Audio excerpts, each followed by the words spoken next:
அமெரிக்கால இந்தியன் ஸ்டோர்ல இந்த ஒரு ஐட்டம்ஸ் வந்து ரொம்ப ரேரா தான் கிடைக்கும். அப்படியே கிடைச்சாலும் ஃப்ரோசன்ல தாங்க எடுக்க முடியும். பீஸ் கூட ஓட்ல ஒட்டாம ஒரு நிமிஷத்துல ஈஸியா எடுத்துடலாங்க. எடுத்துட்டு நான் அந்த மாதிரி தான் ஃப்ரோசன் பண்ணியே ஸ்டோர் பண்ணி வைப்பேன். இதுவே ஈஸியா கிடைக்கும்போது அதோட அருமை நமக்கு தெரியாது அப்படிங்கிற மாதிரி தான் இங்க வந்து மாம்பழம் வாங்கும்போது எனக்கு அது மைண்ட்ல தோணிட்டே இருக்குங்க. 6 மாம்பழத்தை பக்குவமாக வச்சு ஒவ்வொரு நாளைக்கு ஒரு மாம்பழம் தான் எல்லாருக்குங்கிற மாதிரி ஷேர் பண்ணி சாப்பிட்ணும். மசாலா அரைச்சி முருங்கைக்காய் குழம்பு தாங்க பண்ண போகிறோம். இன்னைக்கு ஹஸ்பண்டோட ஸ்பெஷல் சிக்கன் கிரில் எல்லாமே ஷேர் பண்ணியிருக்கேன். ரெசிபி டீட்டெயில்ஸ் பேசலாங்க. ஹாய்ங்க, எல்லாரும் எப்படி இருக்கிறீங்க? Welcome back to my journey. என்னோட சேனலை சப்ஸ்கிரைப் பண்ணி பார்க்குற அத்தனை நல்ல உள்ளங்களுக்கும் என்னோட கனிவார்ந்த நன்றிகள். இன்னைக்கு ஒரு சண்டே நடந்த ஒரு விளாகாக தாங்க கொண்டு வந்திருக்கேன். இந்த வாரம் வீட்டுக்கு தேவையான காய்கறி எல்லாம் வாங்கலாம்னு சொல்லிட்டு காய்கறி வாங்குறதுக்காக இந்தியன் ஸ்டோர் போயிருந்தேங்க. அங்கே என்னென்ன காய்கறிலாம் எடுத்துகிட்டு வந்தேன் அப்படின்னு சொல்லிட்டு ஸோ அது எல்லாமே நான் எப்படி ஆர்கனைஸ் பண்ணி ஃப்ரிட்ஜில் வைப்பேன் அப்படிங்கிறதையும் ஷேர் பண்ணுறேன் உங்க கூட. ஸோ அதுக்கப்புறமா நான் இன்றைக்கி வந்துட்டு முருங்கைக்காய் குழம்பு பண்ணியிருந்தேங்க. ஸோ அதோட ரெசிபியும் ஷேர் பண்ணியிருக்கேன். ஹஸ்பண்ட் வந்துட்டு சிக்கன் கிரில் பண்ணாங்க. ஸோ இந்த மாதிரி என்னென்ன ஒர்க்ஸ் எல்லாம் சண்டே வந்து மதியம் நாங்கள் பண்ணோம் அப்படிங்கிற மாதிரி ஒரு குட்டி விளாகாக தாங்க கொண்டு வந்திருக்கேன். இந்த வீடியோவோட எண்டில் வந்து அமெரிக்காவில் நடந்த ஃபயர் ஒர்க் ஷோ வந்து நாங்கள் போயிருந்தோம். இங்கே என்னெல்லாம் நடந்ததுன்னு சொல்லிட்டு ஷேர் பண்ணியிருக்கேன். குட்டி குட்டி டிப்ஸும் சொல்லியிருக்கேங்க. கிச்சனில் ரொம்பவே யூஸ்ஃபுல்லாக இருக்கும் அது. ஸோ இந்த மாதிரி பண்ணும்போது நமக்கு வந்துட்டு டைமும் சேவ் ஆகும். அது மட்டும் இல்லாமல் நிறையா அமௌண்ட்டும் சேவ் ஆகும். ஒரு பீஸ் கூட வேஸ்ட் பண்ணாமல் எப்படி ஸ்டோர் பண்ணுறது அப்படின்னு கூட ஷேர் பண்ணிக்க போகிறேங்க. காய்கறி வாங்குறதுக்காக எங்கள் வீட்டு பக்கத்தில் இருக்க இந்தியன் ஸ்டோர் போனாலே அன்னன்னைக்கு அந்த வாரத்துக்கு தேவையான காய்கறி எல்லாமே வாங்கிடுவேன் மேக்ஸிமம். ஸோ இங்கே பார்த்திங்கன்னா காய்கறி நம்மளோட ஊர் காய்கறிகள் எல்லாமே கிடைக்குங்க. ஒவ்வொரு வாரம் போகும்போதும் ஏதாவது ஒரு ஸ்பெஷலாக கண்ணில் படும். அதை கொஞ்சம் எடுத்துகிட்டு வந்து அந்த வாரத்துக்கு யூஸ் பண்ணிப்பேன். ஸோ இந்த வாரம் ரொம்ப ஸ்பெஷலாக என் கண்ணில் பட்டது என்னதுன்னு கேட்டிங்கன்னா மாம்பழம், முருங்கைக்காய்ங்க. முருங்கைக்கீரை வந்து கட்டு கிடைக்கும். முருங்கைக்காய் ரொம்ப ரேர், கிடைக்கவே கிடைக்காது. மேக்ஸிமம் ஃப்ரோசனில் தான் இருக்கும். ஃப்ரோசனில் இருக்கிறது பார்த்திங்கன்னா அந்த அளவுக்கு குழம்பு வந்து டேஸ்ட்டாக இருந்த மாதிரி இருக்காது. ஸோ பட் நான் வந்து ஃப்ரெஷ்ஷாக எப்போ கிடைக்குதோ இந்த மாதிரி வாங்கிட்டு வந்து பீசஸ் போட்டு ஃப்ரோசன் பண்ணிப்பேன். சாம்பாருக்கு இல்லை முருங்கைக்காய் குழம்பெல்லாம் பண்ணேன்னா 3 முருங்கைக்காய் சேர்த்து போட்டு அப்படியே குழம்பு பண்ணிடுவேன். இன்றைக்கி நான் முருங்கைக்காய் குழம்பு மசாலா பொடியே இல்லாமல் எப்படி வந்து ஹோம்மேடாக நம்மக்கிட்ட இருக்கிற திங்ஸ் அப்படிங்கிற மாதிரி தான் ஷேர் பண்ணியிருக்கேன். காய்கறி வாங்கிட்டு வந்தோடனே ஃபர்ஸ்ட்டு ஒர்க்கே பார்த்திங்கன்னா ஃப்ரிட்ஜ் எல்லாமே க்ளீன் பண்ணிடுவேன். நான் மேக்ஸிமம் வீக்லி 2 டைம்ஸ் வந்து ஃப்ரிட்ஜை வந்துட்டு டிஷ்யூ வச்சு வைப் பண்ணி நல்லா தொடச்சி எடுத்துடுவேன். சம்டைம்ஸ் தண்ணி பட்டிருக்கும், ஐஸ் கட்டி தேஞ்சிரும். ஸோ அந்த மாதிரி இருந்தால் எனக்கு அது வந்து ஃப்ரிட்ஜில் அப்படி இருக்கிறது பிடிக்காது. ஸோ அதனால் மேக்ஸிமம் க்ளீன் பண்ணிவிட்டு அதுக்கப்புறம் தாங்க நான் காய்கறி எல்லாமே எடுத்து அடுக்கவே ஆரம்பிப்பேன். எனக்கு அதுக்கு மட்டுமே அரௌண்ட் ஒரு 45 மினிட்ஸ் ஆகிடும். ஒன்று ஒன்றா எடுத்து ஆர்கனைஸ் பண்ணி ஃப்ரோசனில் இருக்கிறதெல்லாம் தனியாக போட்டு வச்சு அதுக்கப்புறம் காய்கறி எல்லாமே தனித்தனியாக பிரித்து நம்ம பச்சை மிளகாலாம் எடுத்துகிட்டு வந்தோன்னா காம்பு கிள்ளி அப்புறம் அந்த பச்சை மிளகாவை மட்டும் தனியாக ஒரு பேக்கில் போட்டு ஸ்டோர் பண்ணி வைப்பேன். இந்த மாதிரி பண்ணுறதுனால எனக்கு டைம் மட்டும் இல்லாமல் ஸோ அந்த மணியும் சேவ் ஆன ஒரு ஃபீல் இருக்கும். ஏன்னா நிறையா தேங்காய்லாம் நான் வேஸ்ட் பண்ணியிருக்கேன். ஸோ அமெரிக்கா வந்த புதுசில் எனக்கு இதெல்லாமே தெரியாது. ஸோ ஃபஸ்ட்டு வந்து முருங்கைக்காய் குழம்புக்கு ஒரு குக்கரில் கொஞ்சம் நல்லெண்ணெய் விட்டு தாளிப்பு எல்லாம் போட்டு பெரிய வெங்காயம் இன்றைக்கி நான் நிறையா ஆட் பண்ணியிருக்கேங்க. ஏன்னா குழம்பு கிரேவி கொஞ்சம் நல்லா ஒரு சிக்கன் கிரேவி சாப்பிட்டு ஒரு ஃபீல் இருக்கும். அதனால் நான் சின்ன வெங்காயம் ஒரு 20 வெங்காயம் போல் கட் பண்ணி ஆட் பண்ணி உப்பு போட்டு வதக்கிடலாம் தாளிப்போடு சேர்த்து. மசாலாவுக்கு மிக்ஸி ஜாரில் 2 வெங்காயம், வத்தல், ரெட் காஷ்மீரி சில்லி வத்தல், சீரகம், சோம்பு, 2 சில்லு தேங்காய், வெங்காயம், பொட்டுக்கடலை, கொத்தமல்லி கொஞ்சம் கட்டியாக வரதுக்காக நான் ஒரு தக்காளி ஆட் பண்ணியிருக்கேன். சாம்பார் பொடி, கருவேப்பிலை இதெல்லாம் சேர்த்து கொஞ்சமாக தண்ணி விட்டு கரகரப்பாக அரைச்சி எடுத்துகிட்டு வந்துடலாங்க. வெங்காயம் வந்து வதங்கினதுக்கு அப்புறமா நான் கட் பண்ணி வச்சுருக்க அந்த முருங்கைக்காவையும் சேர்த்து போட்டு வெங்காயத்துலேயே வதக்கிடுவேங்க.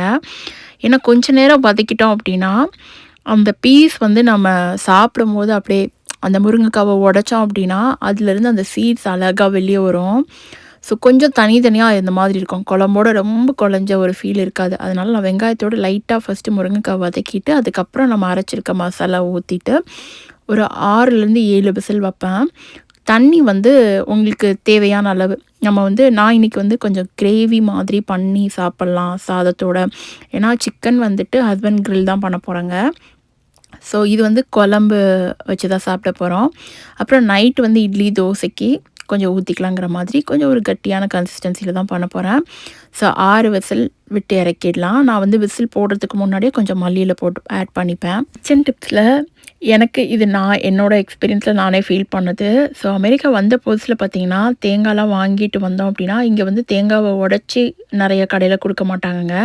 ஸோ உடைக்கும்போது தேங்காய் எப்படி இருக்கோ, அந்த தேங்காய்க்கு நம்ம பே பண்ணி தான் ஆகணும் அப்படிங்கிற மாதிரி. ஸோ அதனால நம்ம எடுத்துகிட்டு வர தேங்காவை எப்படி வந்து கடைசி சில்லு வரைக்கும் வேஸ்ட் பண்ணாமல் யூஸ் பண்ணலான்னு சொல்கிறேங்க. மாம்பழம் வந்து இந்தியன் ஸ்டோரில் தான் எடுத்துகிட்டு வந்தேன். காய்கறி எல்லாம் வாங்கிட்டு பில்லு போடலான்னு அந்த பில் செக்ஷனுக்கு போகும்போது தான் ஒரு 3 பாக்ஸ் வச்சுருந்தாங்கங்க. அதில் ஒரு பாக்ஸில் வந்து 6 மாம்பழம் இருந்தது. நம்ம ஒரு மாம்பழம் கூட எடுத்துக்கலாம். மேபி ஒரு மாம்பழம் வந்துட்டு $6லேருந்து $7 இருக்கும்னு நினைக்கிறேங்க. இது வந்து இங்கே வந்து வெயிட்டு தான் கணக்குங்கிற மாதிரி அந்த பாக்ஸோடு எடுத்துகிட்டு வந்தனால $55. ஸோ அந்த பாக்ஸில் 6 பீஸ் இருந்தது. இதுக்கப்புறம் மாம்பழம் திரும்ப வராது அந்த கடையில், நான் வாங்குகிற காய்கறி கடையில் அப்படின்னு சொன்னாங்க. சீசன் முடிஞ்சிச்சு, இந்தியாவிலேருந்து மாம்பழம் திரும்ப வராதுன்னாங்க. ஸோ அதனால அந்த மாம்பழத்தை எடுத்துகிட்டு வந்துட்டேன். 6 மாம்பழம் $55ங்க. டேரெக்டாக நம்ம கன்வெர்ட் பண்ணோன்னா $5200 நியர்லி வருங்க ப்ரைஸு. நம்மளோட இந்தியன் மாம்பழம் சாப்பிட்டா தான் அந்த ஒரு சாதத்தோடு சேர்த்து கூட்டி சாப்பிடும்போது அந்த சம்மர் ஒரு வைபே இருக்குங்கிற மாதிரி. அதனால் நான் மேக்ஸிமம் பசங்களுக்கு அந்த சம்மர் டைமில் இந்தியன் காய்கறி கடையில் கிடைக்கிற அந்த மாம்பழம், அது வந்து இந்தியாவிலேருந்து தான் வரும். அதனால் அந்த மாம்பழத்தை நான் மேக்ஸிமம் வாங்கி கொடுத்துருவேங்க. மற்ற டைம் இங்கே பார்த்தீங்கன்னா நம்ம காஸ்கோவில் எல்லா இடத்துலையுமே ஃப்ரோசனில் வந்து மாம்பழம் கட் பண்ணி பீஸாக போட்டிருப்பாங்க. நான் இன்றைக்கி வந்து பங்கனப்பள்ளி தாங்க எடுத்துகிட்டு வந்து. நம்ம இந்தியன் மாம்பழம் வந்து எல்லா சீசனும் கிடைக்கவே கிடைக்காதுங்க இங்கே. அங்கே வர டைமில் சீசன் டைமிங்கில் மட்டும் தான் நம்ம வாங்கி சாப்பிட முடியும். அதனால் அந்த டைமிங்கை மிஸ் பண்ணக்கூடாதுன்னு எடுத்துகிட்டு வந்துடுவேன். மற்ற நேரங்களில் பார்த்தீங்கன்னா என்னெல்லாம் கிடைக்கும் காஸ்கோ, வால்மட் இந்த மாதிரி ஃப்ரோசனில் அப்படின்னா, மெக்சிகோலேருந்து வர டாமி அட்கின்ஸ், அதுக்கப்புறம் ஹனி மேங்கோஸ், இதெல்லாம் தாங்க இங்கே ரொம்ப ஃபேமஸ். இது வந்து ஃப்ரோசனில் குட்டி குட்டியாக கட் பண்ணி பீசஸ் போட்டிருப்பாங்க. ஏன்னா இங்கே நிறையா ஷேக்கில் வந்து பிளெண்ட் பண்ணி ஆட் பண்ணிப்பாங்க அப்படிங்கிறனால. பொதுவாக இந்த மாதிரி நான் சீசன் மேங்கோஸ்லாம் பார்த்தீங்கன்னா நியர்லி ஒரு மாம்பழம் வந்துட்டு $3 வரைக்கும் நம்ம எடுக்கலாம். இவ்வளோலாம் பெருசாக இருக்காது, குட்டி குட்டி பீசஸாக குட்டி பாக்ஸில் வச்சுருப்பாங்க. ஹோல் ஃபுட்ஸ்லாம் நிறைய பார்த்துருக்கேங்க. என்னோட ஹஸ்பண்ட் வந்துட்டு நான் சிக்கன் கிரில் பண்ணிடுறேன், நீ குழம்பு பண்ணு, அதுக்கப்புறம் சாதம் பண்ணிக்கலாம். பசங்களுக்கு கொஞ்சம் ஸ்விம்மிங் கிளாஸ் இருந்தது. ஸோ கிளாஸஸ் முடிச்சுட்டு பசங்களையும் சைடில் குளிப்பாட்டிகிட்டே தாங்க வேலை பார்த்தேன். ஸோ அவங்களே ட்ரெஸ்அப் பண்ணிட்டுட்டு, ஸோ அதுக்கப்புறம் கொஞ்சம் நேரம் பசங்க விளையாண்டவுடனே சாப்பிட்லாம் கிரில் சிக்கன் வந்ததுக்கப்புறம் அப்படின்னு சொல்லிட்டு. நான் சொன்னேன் இல்லைங்க, தேங்காவை ஃபஸ்ட்டு நான் என்ன பண்ணுவேன்னா, இந்த மாதிரி இந்தியன் ஸ்டோரில் உடச்சி தான் வாங்கிட்டு வருவேன். எங்கள் வீட்டு பக்கத்தில் இருக்கிற இந்தியன் கடையில் வந்து உடைச்சிட்டோம், அது வந்து நல்லா இல்லைனாலும் அந்த காசுக்கு நம்ம பே பண்ணணும். அது எப்படி இருந்தாலும் நீங்கள் ஒரு தேங்காவை எடுத்துட்டிங்கன்னா அந்த தேங்காய்க்கு பேமெண்ட் கொடுத்துடணும் அப்படிங்கிற மாதிரி தான். நல்லா இல்லை அதனால் பேமெண்ட் பண்ண மாட்டேன் அப்படிலாம் கிடையாது. ஏன்னா இந்த தேங்காய்ஸ்லாம் இந்தியாவிலேருந்து வர்றது. கடையிலே உடச்சி தாங்க வாங்கிட்டு வருவேன். ஸோ இங்கே வந்தோடனே அதை சுடு தண்ணியில் போட்டு ஒரு 5 நிமிஷம் அப்படியே இட்லி ஊற்றுவோம்லங்க அந்த சட்டியில் தான், சுடு தண்ணியில் போட்டுட்டு அப்படியே 5 நிமிஷம் மூடி வச்சுருவேன். 5லேருந்து ஒரு 10 நிமிஷம் நம்ம மூடிட்டோம் அப்படின்னா, நம்ம தேங்காய் வந்து சில்லு போடும்போது அவ்வளோ சூப்பராக வந்துடும். நம்ம ரொம்ப ஹார்டாக உட்காந்து பல்ல வந்து எடுக்கணும் அப்படிங்கிறது தேவையே இல்லை. சுடு தண்ணியில் ஒரு 5 நிமிஷம் மூடி வச்சிட்டோம் அப்படின்னா தேங்காய் வந்து சில்லு போடுறது ரொம்ப ஈஸிங்க. தேங்காவை குட்டி குட்டி பீஸை தான் பத்து போட்டு அப்புறம் நான் குட்டி குட்டியாக கட் பண்ணியிருப்பேன். ஏன்னா நம்ம தேங்காய் சட்னிலாம் பண்ணும்போது ரொம்ப ஈஸியாக இருக்கும்னு சொல்லிட்டு இது நான் ஃப்ரோசன் தாங்க பண்ணுவேன். 2 ஜிப்லாக்கில் போடுவேன். ஸோ ஒரு ஜிப்லாக்கில் மேலே வரைக்கும் நம்ம கவர் பண்ணிட்டோம் அப்படின்னா அது ஃப்ரோசனில் போடும்போது நல்லா இறுகிருமா, நம்ம ஜிப்லாக்கை ஓப்பன் பண்ணோடனே அதை நம்மளால் கையை விட்டு எடுக்க முடியாது. அதனால் நான் 2 பேக்கில் பாதி அளவுக்கு தாங்க போடுவேன். ஏன்னா ஃப்ரோசன் பண்ணும்போது அப்போ தான் நம்ம கையை விட்டு உடச்சி பிச்சு எடுக்க முடியும் அந்த தேங்காவை. ஸோ எந்த பீஸுமே வேஸ்ட் ஆகாமல் கடைசி வரைக்கும் யூஸ் பண்ணலாம். இந்த மாதிரி நம்ம மெத்தடில் யூஸ் பண்ணலாம். இதெல்லாம் எனக்கு அமெரிக்கா வந்த புதுசில் தெரியவே தெரியாது. நான் நிறைய தேங்காய் பீசஸ்லாம் வேஸ்ட் பண்ணியிருக்கேன். இதுவாகவே நம்மளோட இந்தியன் சமையல்லாம் இந்த மசாலாலாம் அரைச்சி பண்ணுறோம் அப்படின்னா அதுக்கு ரொம்ப தேவைப்படுறது இந்த தேங்காய் தாங்க. ஸோ அதனால் நான் டெய்லி 2-3 சில்லு வந்து போட்டு தான் குழம்பே வைப்பேன். அப்படி இல்லைனா காலையில் தேங்காய் சட்னிக்கு எங்கள் வீட்டில் தேங்காய் ஏதாவது ஒரு குழம்புல வந்து ஒரு 2 பீஸாவது அந்த டேயில் வந்து ஆட் ஆகிட்டே இருக்கும். அதனால் எனக்கு வந்து அந்த ஸ்டோர் பண்ணி வச்சு யூஸ் பண்ணுறது ரொம்பவே பிடிக்கும். ஒரு பீஸ் கூட ஓட்டில் ஒட்டாமல் எல்லா தேங்காய் சில்லையும் சூப்பராக எடுத்துடலாங்க. அந்த ட்ரிக்கை வந்து ட்ரை பண்ணி பாருங்கள், கண்டிப்பாக ஒர்க் அவுட் ஆகும். பொதுவாகவே நம்ம வந்து மசாலா ஐட்டம்ஸ் எல்லாமே பேக்டாக வாங்கிட்டு வந்து சமைக்கிறதுக்கும் நம்ம ஃப்ரெஷ்ஷாக வீட்டில் வந்து எல்லா மசாலா வறுத்து அரைச்சி குழம்பு பண்ணுறதுக்கும் நிறையா டிஃப்ரென்ஸ் இருக்குங்க. ஸோ குழம்பே மணக்கும், சாப்பிடும்போது அவ்வளோ ஃபுல்ஃபில்டாக இருந்த ஒரு ஃபீல் இருக்கும். நான் அதனால் மேக்ஸிமம் இந்த மாதிரி தான் ட்ரை பண்ணுவேன். மாம்பழம் வந்து 6 மாம்பழம் இருந்தது அப்படின்னால ஒவ்வொரு நாளும் ஒவ்வொரு மாம்பழம் யூஸ் பண்ணிக்கலாம் அப்படிங்கிற மாதிரி அந்த பாக்ஸ்க்குள்ளே நான் பார்த்து தாங்க தாங்க எடுக்கவே செஞ்சேன். ஏன்னா ஒரு சில பாக்ஸில் மொத்தம் 3 பாக்ஸ் வச்சுருந்தாங்க. ஒரு சில மாம்பழம் பார்த்தீங்கன்னா நல்லா பழுத்துருச்சு. அப்புறம் மேலே வந்து பிளாக் கலர் டாட்ஸ்லாம் இருந்தது. அதுக்கப்புறம் ஒண்ணு வந்து கொஞ்சம் காயா இருந்த மாதிரி இருந்தது. ஸோ இந்த மாரி மிக்ஸ்டா இருந்தது. இந்த ஒரு பாக்ஸ்ல மட்டும் தான் அந்த வாரம் வந்து சாப்பிட்டு முடிக்கிற மாதிரி இருந்தது. சரின்னு 3 பாக்ஸையும் பார்த்து ஃபைனலைஸா நான் ஒரு பாக்ஸ் எடுத்துட்டு வந்திருந்தேங்க. ஹஸ்பண்ட் வந்து அன்னைக்கு முதல் தடவ இந்த ரெசிபி ட்ரை பண்ணாங்க.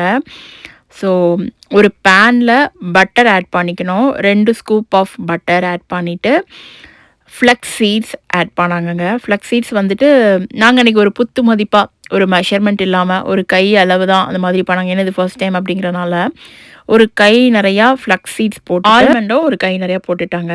இதெல்லாம் பண்றதுக்கு முன்னாடியே கருவேப்பிலைய வந்து வெறும் ட்ரை பேன்ல, அதாவது எண்ணெய், பட்டர் எதுவுமே ஆட் பண்ணக்கூடாது. நார்மலா ஒரு கடாயில வந்து சூடு பண்ணிட்டு, கருவேப்பிலைய மட்டும் ஃபர்ஸ்ட்டு வறுத்து எடுத்துக்கிட்டாங்க. ஏன்னா, எங்களோட கிளைமேட்ல வந்து கருவேப்பிலைய நம்ம வெயில்லலாம் காய வைக்க முடியாது. ஸோ இந்தியால இருந்து நீங்க இத ட்ரை பண்றீங்க அப்படின்னா, கருவேப்பிலைய காய வச்சு எடுத்துக்கலாம். அப்படியே கையில வந்து நொறுக்குனோன்னா, முறுக்கு மாரி நொறுங்குற ஒரு கன்சிஸ்டன்சில. ஸோ அதையும் சேர்த்துட்டு, நம்ம பட்டர்ல ஃப்ளக்ஸ் சீட்ஸ் அப்புறம் ஆல்மண்ட் எல்லாமே வறுத்துருக்கோம்ல, ரோஸ்ட் பண்ணியிருக்கோம்ல, இதெல்லாம் சேர்த்து பிளெண்டர்ல போட்டு நல்லா பிளெண்ட் பண்ணிட்டோம்னா நமக்கு ஒரு பொடி மாரி கிடைக்குங்க. ஸோ நம்ம பட்டர்லாம் சேர்த்து ஆட் பண்ணியிருக்கோம் அப்படிங்கிறனால, நம்ம பால்ஸ் பொரிக்கும்போது அதுவே நல்லா உருகி, பால்ஸ் நம்ம கையில ஈஸியா பொடிக்கிறதுக்கு வரும். ஸோ இந்த பால்ஸ வந்து ஸ்டோர் பண்ணி வச்சு நம்ம டெய்லி ஒண்ணு சாப்பிடும்போது, ஸோ முடி கொட்டாது அப்படின்னு சொல்றாங்க. பட் அந்த கருவேப்பில உள்ள போறனால நெறைய டைப்ஸ் ஆஃப் விட்டமின்ஸ் வந்து உள்ள போகுது அப்படின்னு தான் நான் சொல்லுவேன். எனக்கு முடி கொட்டுது, கொட்டாது அந்த சீக்ரெட்குள்ள நான் போக விரும்பலங்க. ஏன்னா பார்க்குறவங்களுக்கு ஸோ இது வந்து ஒரு விட்டமின் பால்ஸ். ஏன்னா கருவேப்பில இருக்கு, பட்டர் இருக்கு, அப்புறம் ஆல்மண்ட் இருக்கு. ஸோ அதுக்கப்புறம் ஃப்ளக்ஸ் சீட்ஸ் இருக்கு. ஸோ இது எல்லாமே ஒரு good type of fibre. So அந்த டே வந்து ஒண்ணு சாப்பிடும்போது, ஸோ அந்த டேவோட விட்டமின்ஸ் வந்து உங்களோட உடம்புல வந்து இருக்கும் அப்படிங்கிற மாதிரி. இது வந்து ஹஸ்பண்ட் வந்து புதுசா ஃபர்ஸ்ட் டைம் ட்ரை பண்ணாங்க. சாப்பிட்றதுக்கு அவ்ளோ டேஸ்ட்டா இருந்தது. என்னோட பையன் வந்து இந்த மாரி பால்ஸ்லாம் சாப்பிடவே மாட்டாங்க. ஆனா அவனே சாப்பிட்டாங்கிறப்ப ஹஸ்பண்ட் வந்து நான் நெக்ஸ்ட் டைம் ட்ரை பண்ணி தரேன் நெக்ஸ்ட் வீக் அப்படின்னு சொல்லியிருக்காங்க, பார்க்கலாம். வந்துட்டு எங்களோட லொகேஷன் பக்கத்து லொகேஷன்ல வந்துட்டு ஃபயர் ஒர்க்ஸ் போடுறாங்க. வான வேடிக்கை வெடியெல்லாம் நல்லா போடுவாங்கங்க. ஸோ அது வந்து பார்த்தீங்கன்னா, அரவுண்ட் ஒரு 20 மினிட்ஸ் தான் போடுவாங்க. 10லேருந்து 10:30 வரைக்கும். ஸோ இதனால ஒரு 5 மணிலேருந்தே அந்த ஒரு பார்க்கே ஒரு களை கட்டும் அப்படிங்கிற மாதிரி சாங்ஸ் எல்லாம் பாடுவாங்கங்க. 2 சைடு வந்து டிவி. அதுக்கப்புறம் அன்னைக்கு ஃபுல்லா எல்லாரும் ஸ்டேஜுக்கு முன்னாடி டான்ஸ் பண்ணுவாங்க அந்த ஈவினிங். அதுக்கப்புறம் இது போக கிட்ஸ்க்கு நெறையா ஒரு குட்டி குட்டி ஆக்டிவிட்டீஸ் மாரி வச்சிருப்பாங்க. ஸோ இந்த டைம் நான் ஃபர்ஸ்ட்டா போறேன். இதுக்கு முன்னாடி நான் போனதே கிடையாது. பட் நான் கேள்விப்பட்டுருக்கேன். தம்பிய கூட்டிட்டு போய் இன்னைக்கு ஃபுல்லா எக்ஸ்ப்ளோர் பண்ணிடணும் அப்படிங்கிற மாதிரி தான் மைண்ட்ல நாங்க மார்னிங்ல இருந்து இருந்தோம். ஆனா அன்னைக்கு பிளான் வந்து ஒவ்வொரு நிமிஷமும் எங்களுக்கே தெரியாத மாதிரி மாறிட்டே இருந்தது. பிகாஸ் ஆஃப் த கிளைமேட் நல்லா மழை வந்திருந்ததுனால, ஒவ்வொரு நிமிஷமும் நாங்க போவோமா, போக மாட்டோமா அப்படிங்கிற மாதிரி ஒரு எக்ஸ்பெக்டேஷன்லேயே அந்த டே ஃபுல்லா போயிட்டுருந்தது. ஹஸ்பண்ட்க்கு கால் பண்ணி லஞ்ச் பிளான் பண்ணிட்டுருந்தோம். ஃப்ரெண்டு வீட்டுக்கு போயிட்டு, அப்படியே ஈவினிங் அங்கேருந்து கிளம்பலாம் அப்படின்னு சொல்லிட்டு. பட் அதுவும் கேன்சல் ஆயிடுச்சு. அதுக்கப்புறம் ஈவினிங் 6:00 அங்கே போயிடலாம் அப்படின்னு நினச்சி பிளான் பண்ணோம். மழைனால அதுவும் கேன்சல் ஆகி ஃபைனலாக பார்த்தீங்கன்னா, நாங்கள் ஒரு 9 மணிக்கு தாங்க அந்த பார்க்குக்கே வந்தோம். நிறைய மிஸ் பண்ணிட்டோம். 9:00 வந்துட்டோம். ஜஸ்ட் ஒரு எக்ஸ்ப்ளோர் பண்ணிவிட்டு அந்த ஒரு 1 ஹவராவது என்ஜாய் பண்ணிட்டு போயிடுவோம் அப்படிங்கிற மாதிரி தான் அன்றைக்கி ஃபைனலைஸ் ஆயிடுச்சு. ஸோ அங்கே வந்து எல்லாருமே ஃப்ளாஷ் லைட் பண்ணாங்கங்க. கையில வந்து ஃபோன்ல லைட் பண்ணி கையை தூக்கி காமிச்சு எல்லாரும் ஷேக் பாட்டு போட்டு எல்லாருமே டான்ஸ் ஆனாங்கங்க. எனக்கு வந்து இவ்வளோ பெரிய க்ரௌட்ல இதுதான் ஃபர்ஸ்ட் டைம் நான் ஃபயர் ஒர்க் பார்க்குறேன். ஹஸ்பண்ட்மே அன்னைக்கு ஆஃபீஸ்லேருந்து வந்த உடனே ட்ரெஸ் சேஞ்ச் கூட பண்ணல. அப்படியே அவங்களும் ஹரிபரியாக கிளம்பி தான் வந்தோம் அப்படிங்கிற மாதிரி. ஸோ அதனால டின்னர் நாங்கள் இங்கே வச்சு தாங்க சாப்பிட்டோம். வந்து சாப்பிட்டுட்டு அன்னைக்கு ஃபயர் ஒர்க்லாம் பார்த்துட்டு பேக் அகைன் நாங்கள் வீட்டுக்கு கிளம்பும்போது அரௌண்ட் ஒரு 11:00 ஆயிடுச்சு. இந்த வாரம் இப்படி தாங்க எங்களுக்கு போனது. இந்த வீடியோ பிடிச்சிருக்கோம் அப்படின்னு நம்புகிறேன். பிடிச்சிருந்தா சப்ஸ்கிரைப் பண்ணி வச்சுக்கோங்க. நெக்ஸ்ட் வீக் போடுற இன்னொரு வீடியோவில் மீட் பண்ணலாம்.